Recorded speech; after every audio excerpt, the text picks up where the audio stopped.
నా వీక్షకులు సబ్స్క్రైబర్ ఒకరు కామెంట్ పెట్టారండి. దానికి నేను వీడియో రిప్లై చేద్దామని అనుకున్నాను. లోకేష్ గారు పెట్టారండి. హాయ్ సార్, హాయ్ మా.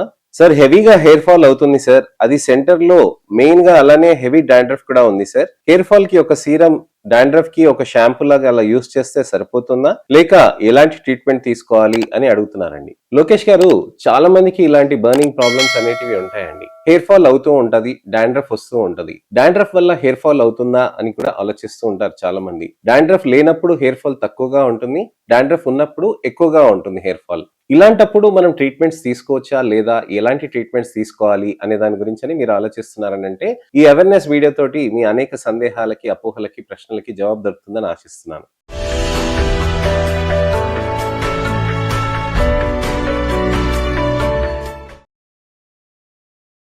ఇక్కడ చాలా ముఖ్యమైన విషయం అండి. డాండ్రఫ్ అనేది ఉన్నప్పుడు మనకి చర్మం పైన ఇన్ఫ్లమేషన్ అనేది జరుగుతూ ఉంటుంది. అసలు డాండ్రఫ్ ఎందుకు వస్తుంది? డాండ్రఫ్ అనేది చాలా ప్రాబ్లమాటిక్ కండిషన్ గా మారుతూ ఉంటుంది కొంతమందిలో. కానీ కొంతమందికి, చాలా మందికి ఇన్ఫాక్ట్ అది చాలా పల్చగా తక్కువగా ఉంటుందన్నమాట.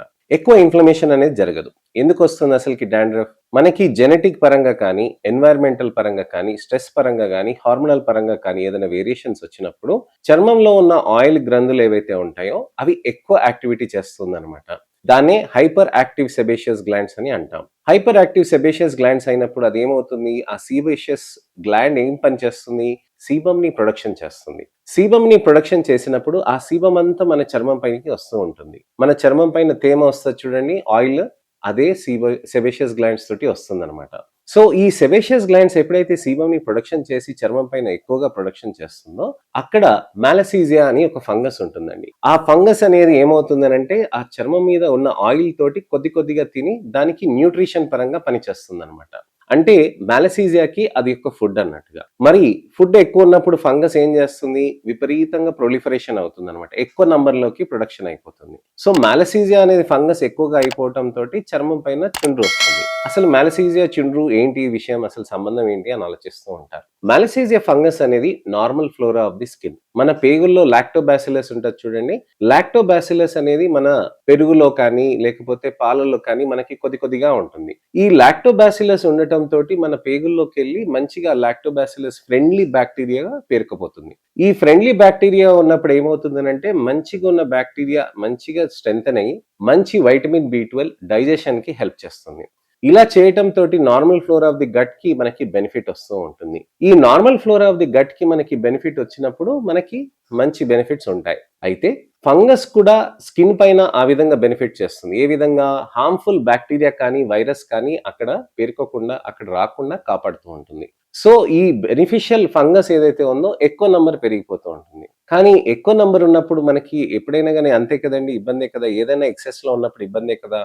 అందుకోసమనే అక్కడ చిన్నగా ఇన్ఫ్లమేషన్ మొదలవుతుంది అనమాట. ఆ ఇన్ఫ్లమేషన్ అనేది అయినప్పుడు ఏమవుతుందంటే చర్మంలో ఆ పైన డెడ్ లేయర్ ఒకటి, అలానే ఈ ఫంగస్ ని తీసి చర్మం ఇలా బయటికి పడేస్తుంది. ఆ పొట్టులాగా వచ్చిందానే ఫంగస్ మనకి డాండ్రఫ్ లాగా మారుతుందన్నమాట. అయితే ఈ ఫంగస్ 12 ఏళ్ళు దాటిన వాళ్ళకి ఎవరికైనా ఉండొచ్చండి. అసలు వాళ్ళకి విపరీతంగా డాండ్రఫ్ పెరగటానికి కారణం జెనెటిక్ రీజన్ కానీ, ఎన్వైరన్మెంటల్ అంటే సీజనల్ మార్పులతోటి. ఈ వింటర్ లో విపరీతమైన మార్పులు, మాకు అక్టోబర్, నవంబర్, డిసెంబర్ లో విపరీతమైన డాండ్రఫ్ పేషెంట్స్ వచ్చారనమాట. ఫేస్ పైన సెబోరిక్ డర్మటైటిస్ అని అంటారు. ఇక్కడ ఫేస్ పైన రావటం, వెనకాల రావటం, కనుబొమ్మల దగ్గర రావటం, ఇక్కడ నుదుటి దగ్గర రావటం, తలంతా చుండ్రు రావటం. కొంతమందికి అరుదుగా ఛాతి పైన, వీపు పైన వస్తూ ఉంటుంది. సో ఈ డాండ్రఫ్ వచ్చినప్పుడు మనం దానికి ఏ విధంగా ట్రీట్మెంట్ చేసుకోవాలి? సో మనకి కారణం అయితే అర్థమైంది కదండి, ఏ విధంగా ట్రీట్మెంట్స్ చేసుకోవాలి. ట్రీట్మెంట్స్ అనేటివి ఏంటంటే మనకి కీటోకొనజోల్ షాంపూ ప్రొడక్ట్స్ ఉంటాయండి, జింక్ పైరిథోయన్ ఉంటాయి. కమర్షియల్ అవైలబుల్ ప్రొడక్ట్స్ లో ఏంటంటే pH అనేటివి ఎక్కువగా ఉంటాయి. కొన్ని ప్రముఖమైన కమర్షియల్ బ్రాండ్స్ ఉంటాయి. ఆ కమర్షియల్ బ్రాండ్స్ అవన్నీ ఏం చేస్తాయనంటే హయ్యర్ pH వాల్యూస్ పెట్టేసుకొని ఎక్కువ డాండ్రఫ్ తీయటానికని వివిధ రకాలైన కెమికల్స్ వాడతారన్నమాట. ఈ కెమికల్స్ వాడటం తోటి ఆ హెయిర్ లాస్ కూడా అవుతుంది. సో డాండ్రఫ్ ఏమవుతుంది, డాండ్రఫ్ జుట్టుకి కుదుళ్ళ దగ్గర అక్కడ ఉండేసి ఇన్ఫ్లమేషన్ అయినప్పుడు అక్కడ దానికి హెయిర్ ఫాల్ అయ్యే ఆస్కారం ఉంటుంది. అదే షాంపూ ఒకవేళ గట్టిగా పెడితే మనకి ఇమీడియట్ గా విపరీతంగా ఊడిపోవటం అనేది జరుగుతూ ఉంటుంది. సో ఇలా షాంపూ ఇండ్యూస్డ్ హెయిర్ ఫాల్స్ కూడా అవుతూ ఉంటాయి. అందుకోసం మనం జాగ్రత్త పడాలి, మంచి ప్రోడక్ట్ ని సెలెక్ట్ చేసుకోవాలి. కీటోకొనజోలే కాకుండా సైక్లోపిరాక్సోలమైన్, పిరాక్టోన్, ఓలమీన్ అలాంటి అనేక రకమైన ప్రొడక్ట్స్ అవైలబుల్ ఉంటాయండి. కానీ మన దగ్గర ఒక డిఫరెంట్ కాంబినేషన్ తోటి చేస్తాం. ఒక లోషన్స్ పెట్టి నెక్స్ట్ డే షాంపూ చేస్తూ ఉంటే అది బెటర్‌గా మనకి రిజల్ట్స్ అనేటివి వస్తాయి. కానీ డాండ్రఫ్‌ని తగ్గించుకున్నాక దాన్ని మెయింటైన్ చేసుకోవాలి. తగ్గించుకున్నాక మనకి పోయింది గదా! అని అనుకుంటే అలా కాదండి. ఎందుకనంటే ఇది హార్మోనల్ ఇంపాక్ట్ ఉంటుంది కదా! సో, హార్మోనల్ ఇంపాక్ట్ ఉన్నప్పుడు అది రోజు హార్మోన్స్ వస్తాయి. రోజు చుండ్రు వచ్చే ఛాన్సెస్ ఉంటాయి. సో, చుండ్రు వచ్చిందనంటే అది పూర్తిగా పోతుంది. నాకెప్పుడు పోలేదు, నాకు క్యూర్ కాలేదని అనుకోకూడదు. దాన్ని తగ్గించుకొని మెయింటైన్ చేసుకోవాలి. ఇప్పుడు లోకేష్ గారు చెప్పారు గదండీ! డాండ్రఫ్ అంతా ఉంది. హెవీగా ఉంది. కానీ డాండ్రఫ్‌తో పాటు హెయిర్ లాస్ అవుతుంది. అలాంటప్పుడు ఏది వాడాలి? మినాక్సిడిల్ చాలామంది చెప్తూ ఉంటారు. మ్యాన్ మ్యాటర్స్ కానీ, వీళ్ళు గానీ, ట్రయోవాల్ గానీ అనేక రకమైన వాళ్ళు చెప్తూ ఉంటారు. ఇలాంటిది పెడితే ప్రొడక్ట్ మంచిగా ఉంటుందని. కానీ అది పెట్టంగానే మనకేమవుతుందనంటే అక్కడ విపరీతంగా చుండ్రు అనేది పెరిగిపోతూ ఉంటుంది. సో, ఆ చుండ్రు అనేది పెరిగిపోవటంతోటి ఏమవుతుంది? మనకి అక్కడ విపరీతంగా మనకి పొట్టులేసేసి, దురద పుట్టేసి, హెయిర్ గ్రోత్ కాకుండా మళ్ళీ తర్వాత చుండ్రు పెరిగేసి ఇబ్బందికరంగా మారిపోతుందనమాట. సో, అందుకోసమనే యాంటీ డాండ్రఫ్ సీరమ్స్ వాడాల్సిన అవసరం ఉంటుంది. మాలసీజియాని రిడక్షన్ చేయటం, ఆయిల్ గ్లాండ్ ప్రొడక్షన్‌ని రిడక్షన్ చేసే కొన్ని స్పెషల్ సీరమ్స్ ఉంటాయండి. అవి వాడుతూ ఉంటే కొద్దిగా డాండ్రఫ్ కంట్రోల్ అవుతూ ఉంటాయి. అలానే హెయిర్ గ్రోత్‌కి బెనిఫిట్ అవుతాయి. సో, డాండ్రఫ్ ట్రీట్మెంట్ చేసుకుంటూ, దీన్ని ట్రీట్మెంట్ చేసుకుంటూ ఒక బ్యాలెన్స్‌గా తీసుకెళ్తూ కొన్ని పెప్టైడ్స్ తోటి మనం మేనేజ్ చేయాల్సిన అవసరం ఉంటుంది. సో, డాండ్రఫ్ ఉన్నప్పుడు ఈ విధంగా చేయాలి.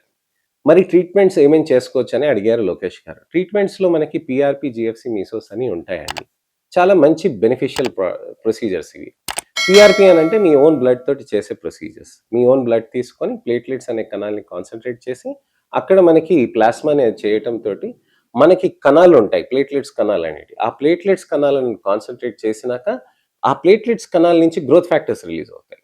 ఈ గ్రోత్ ఫ్యాక్టర్స్ తోటి ఏమవుతుంది? వెంట్రుకలు లావుగా అవుతాయి. కొత్త వెంట్రుకలు రావండి. కానీ ఉన్న వెంట్రుకలు లావు అవ్వటం కూడా ముఖ్యమే. ఈ పీఆర్‌పీ నుంచి ఏదైతే గ్రోత్ ఫ్యాక్టర్స్ వస్తాయో, వీటినే ఒక డిఫరెంట్ మెథడ్‌లో ప్రిపేర్ చేసి అదొక అడ్వాన్స్ స్టెప్‌గా చేస్తారు. దాన్నే గ్రోత్ ఫ్యాక్టర్ కాన్సంట్రేట్ అని చేస్తారు. అయితే ఈ గ్రోత్ ఫ్యాక్టర్ కాన్సంట్రేట్ కూడా మనం ట్రీట్మెంట్ అనేది చేస్తూ ఉంటాం. మీసోథెరపీస్ అని ఉంటాయి. మీసోథెరపీస్‌లో amino acid, vitamins, minerals and proteins ఉంటాయి. ఇవన్నీ ఏం చేస్తుంది? కుదుళ్ళ దగ్గర మనకి స్ట్రెంథెన్ చేస్తుందనమాట. సో, ఈ కుదుళ్ళ దగ్గర స్ట్రెంథెన్ చేసి హెయిర్ ఫాల్ కాకుండా కాపాడుతుంది. సో, హెయిర్ థిక్‌నెస్ పెరగటానికని, హెయిర్ ఫాల్ కంట్రోల్ చేయటానికని బెనిఫిట్ అవుతూ ఉంటాయి. అలానే ఎక్సోజోమ్ థెరపీస్ అని ఉంటాయి. ఎక్సోజోమ్ థెరపీస్ అంటే ఏంటి అనంటే, మనకి ఎక్సోజోమ్స్ అనేటివి మనకి ఇండ్యూస్ చేసి హెయిర్ గ్రోత్‌ని కూడా ఇండక్షన్ చేస్తుంది. సార్ మరి పాత జుట్టు అంతా పోయేదాన్ని కాపాడుకుంటాం. కొత్త జుట్టు కావాలంటే ఎలా సార్ అని అడుగుతారు. కొత్త జుట్టు కావాలంటే ట్రాన్స్‌ప్లాంట్. ట్రాన్స్‌ప్లాంటేషన్ గురించని నేను పాత వీడియోస్‌లో నేను చెప్పాను. ట్రాన్స్‌ప్లాంటేషన్ చేయించుకుంటాను సార్ హెయిర్ లాస్ తగ్గిపోతుందా అని అడుగుతారు. Transplantation is not a cure for hair loss. Transplantation చేసినాక కూడా హెయిర్ లాస్‌కి ట్రీట్మెంట్స్ అనేటివి మనం కంటిన్యూ చేయాలి. ఇది చాలా ముఖ్యమైన విషయం. సో, ట్రాన్స్‌ప్లాంట్స్ అనేటివి వేరు, హెయిర్ లాస్ ప్రొసీజర్స్ అనేటివి వేరు. ఉన్న జుట్టుని కాపాడుకోవటం అనేది చాలా ఇంపార్టెంట్. సార్ మొత్తం పోయినాక చేయించుకుంటాను సార్. ఊరికే పీఆర్‌పీ, జీఎఫ్‌సీ, మీసోస్, ఎక్సోసోమ్స్ అలాంటివి అన్నీ థెరపీస్ అన్నీ ఉన్నాయి. ఇవన్నీ నాతోటి కాదు. మినాక్సిడిల్ పెట్టుకోవటం కాదు. జుట్టు మొత్తం పోనివ్వండి. ఆ తర్వాత నేను ట్రాన్స్‌ప్లాంట్ చేయించుకుంటానని అంటారు.